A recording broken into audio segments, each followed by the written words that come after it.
Hello friends, be ready for the dictation. Start.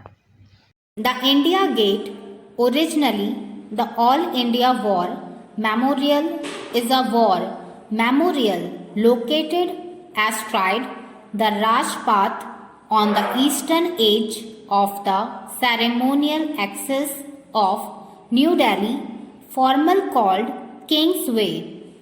It stands as a memorial to 70,000 soldiers of the British India Army who died in between 1914 and 1921 in the First World War in France, Flanders, Mesopotamia, Persia, East Africa, Gallipoli, and elsewhere in the Near and the Far East, and the Third Anglo-Afghan War.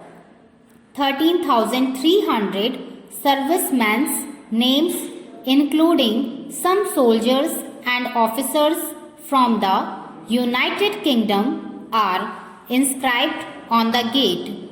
Designed by Sir Edwin Lutyens, the gate evokes the architectural style of the triumphal arch, such as the Arch of Constantine in Rome, and is often compared to the Arc de Triomphe in Paris and the Gateway of India in Mumbai.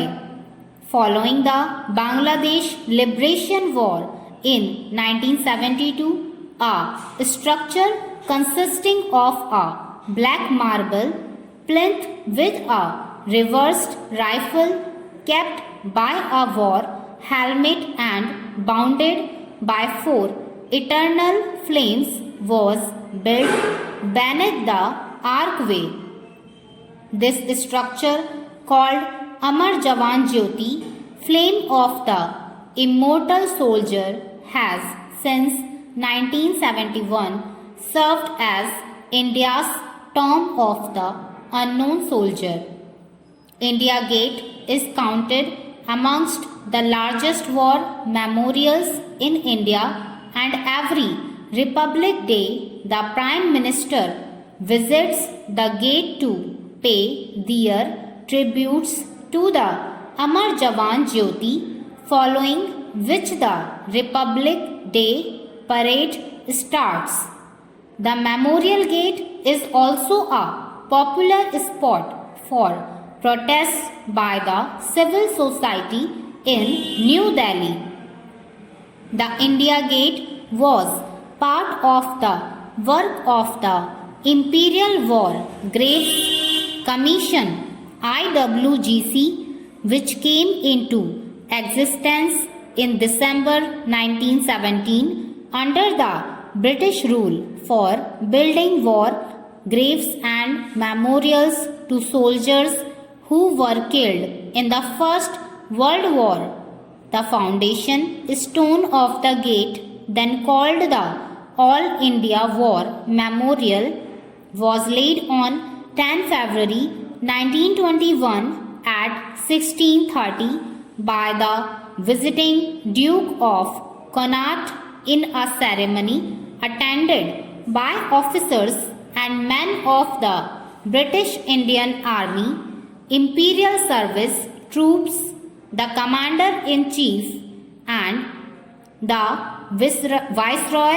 On the occasion, the Viceroy is reportedly to have said the stirring tales of individual heroism will live forever in the annals of this country, and that the memorial, which was a tribute to the memory of heroes known and unknown, would inspire future generations to endure hardships with similar fortitude and no less valor. The Duke also read out a message by the king, which said, on this spot in the central vista of the capital of India, there will stand a memorial archway designed to keep in the thoughts. Stop. I hope you liked my dictation. Please share and subscribe my channel. Thank you.